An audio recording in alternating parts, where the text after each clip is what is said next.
欢迎来到城堡学院，我是林天。我毕业于亚洲军校，目前我正在运营方国武器公司，我也在城堡学院讲授商科课程。这堂课我们会探讨一款军用多功能雨衣进入大众消费市场后，目标用户是谁，产品定位，还有销售渠道与推广方式等。首先让我们来了解一下这款军用雨衣。方国的冬季寒冷又漫长，通常达到零下3到5度左右。雨衣使用的新型材料，在雨雪天气穿上，可以防水保暖。雨衣材料模拟了变色龙的色素细胞，可以感应周围环境并变色，能够很好的和环境融合。不论是在森林、雪地还是沙漠，士兵都可以伪装自己，不容易被敌人发现。穿着雨衣的话，行军、射击或者携带装备时也不受影响，双手能方便的使用武器。在野外作战后休息时，雨衣可以拆解后，一半铺在地上，另一半盖在身上当做被子。如果用2根杆子把布料支起来的话，就可以做成简易担架，把伤员及时抬到救治地点。雨披上有专门设计的扣眼，用几个雨披组合就可以搭一个简单的帐篷，供士兵休息。除此之外，这种特殊材质的雨披能吸附和阻隔化学毒剂，在对方使用化学武器时，可以用来暂时防止皮肤受到伤害。多功能雨披是方国士兵必备的物品。好了，接下来我们要探讨把这款军用多功能雨衣引入到大众消费市场。我想请教，军用产品是通过怎样的方式流入到民间市场的？有多种途径，比如军方定期更新装备，把这型号或者库存过多的物资出售给 surplus 销售商。在这类卖军对剩余物资的商店 Army Surplus Store 里，可以用低廉的价格买到军装、雨衣、背包和靴子。如果有人从这样的军用剩余品商店里买到了军装，冒充军人怎么办？真实现役军装、军衔、勋章都是敏感物品，是禁止对外出售的。商店合法销售的都是去掉军衔、臂章等标识的旧物资或仿制品。部分国家对于或军装的销售有规定，例如不允许出售带有械役标识的军服。而且公众需要知道，不是穿了迷彩服、军靴就是军人。真正军人通常有证件和身份认证。冒充军人违法，甚至要负刑事责任。那么，我们回到刚才的话题，一些军需品是怎样进入民用市场的？有很多军需品因为性能优异，之后被企业开发民用版卖给更多消费者。像是我们这款多功能雨衣，就完全可以开发成民用版本。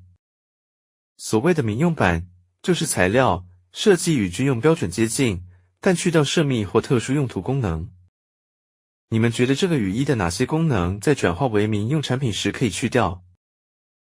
我觉得雨衣能够随着环境而变色的这个伪装功能必须去掉，因为普通消费者不是士兵，不需要伪装或隐蔽自己。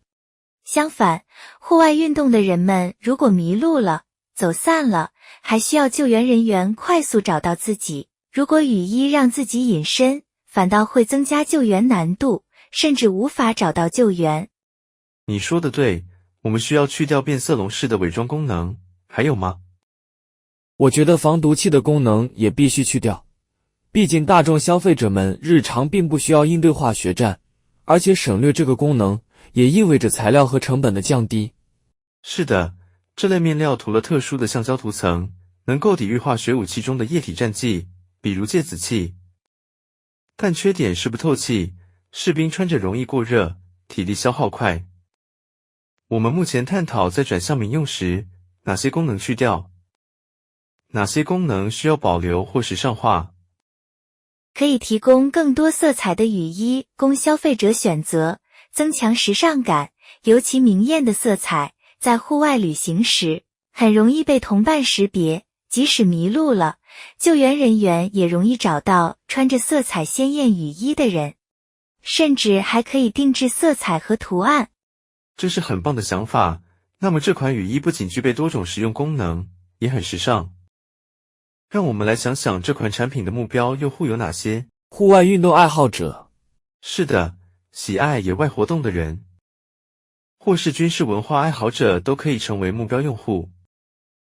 然而，目前市场上已经有各类户外品牌的产品了，我们的雨衣产品在市场营销上要突出怎样的差异化优势？我们可以强调军工品质。是的，在市场营销可以强调军工品质，意思是我们的产品在质量、耐用性上接近或参考了军工制造标准，比普通消费品更可靠。突出坚固、耐用、防护性，这几乎就奠定了这款产品的品牌调性：军工品质、硬核、耐用。从这个角度来说，刚才你所说的开发五颜六色的雨衣方案就不适合，那会显得过于大众时尚，太花俏。弱化并稀释了这个产品的亮点，因为这款雨衣产品更多需要保留并凸显军工特质的设计美学风格，维持品牌调性。所以最佳策略是保持低饱和度色彩，比如军绿、卡其、黑灰，突出简洁硬朗的机能感。主要针对户外爱好者、军迷、机能风的时尚群体。让我们来探讨一下这款雨衣的定价。如果利用军工品质作为品牌卖点，把产品定在高价位，可以通过专业、可靠、硬核的形象来获取溢价空间。因为单价高，所以利润率高。客户群体小而精准，比如户外极限玩家、军迷、高端消费者。我们可以强调稀缺性和专业性，比如某品牌的产品原本是级的防寒装备，后来定位高端，此品牌的羽绒服售价是普通羽绒服的10倍。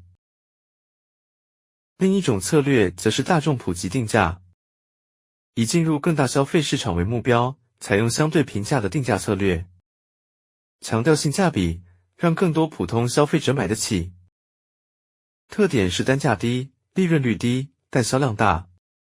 客户群体广泛，比如学生、普通城市消费者、户外爱好者。强调实用性，平价普及。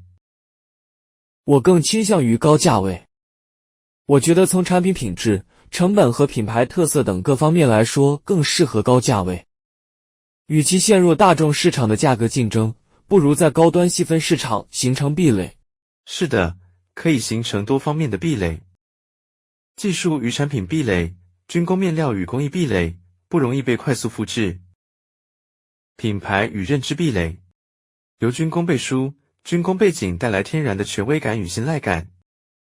这种高端品牌定位，一旦消费者把它与硬核可靠身份象征绑定，高端品牌调性会成为竞争壁垒。以及价格锚定效应，高价本身形成心理壁垒，让消费者认为它比普通户外雨衣高一个档次。目标人群壁垒，高端户外玩家、军迷、机能风爱好者，这类群体通常追求专业性、文化认同。一旦接受品牌，会形成长期粘性。那么从这款雨衣的销售渠道上说，我们也可以建立专属销售渠道，比如军工展会、机能风时尚店、限定快闪店，而不是普通商场货架。这样形成渠道壁垒。在产品宣传和营销上，可以通过军迷社群、户外俱乐部、极限运动圈建立口碑，形成圈层效应。外部品牌很难打入，形成社区文化壁垒。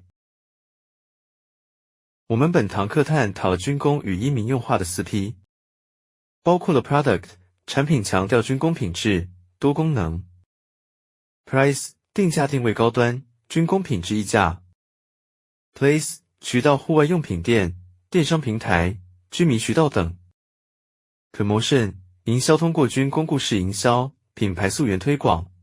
什么是品牌溯源推广？品牌溯源推广就是通过讲故事、讲历史、讲起源来推广品牌，让消费者觉得产品有来头、有底蕴、值得信赖，从而建立情感连接和溢价空间。比如某牛仔裤品牌强调源自淘金工人的工作裤传递坚韧、自由、顽强的精神。那么，我们是否可以说，在一场战役中，某个士兵使用了这款雨衣，坚持战斗，保护了自己，也最终取得了战争的胜利，作为这个品牌的溯源故事呢？这个思路虽然很有故事感，但你需要谨慎处理。第一，如果完全虚构某场战役、某个士兵的故事，容易被质疑不真实或过度包装，反而损害品牌公信力。第二，战争故事涉及国别、历史、政治，容易引发争议或不必要的联想。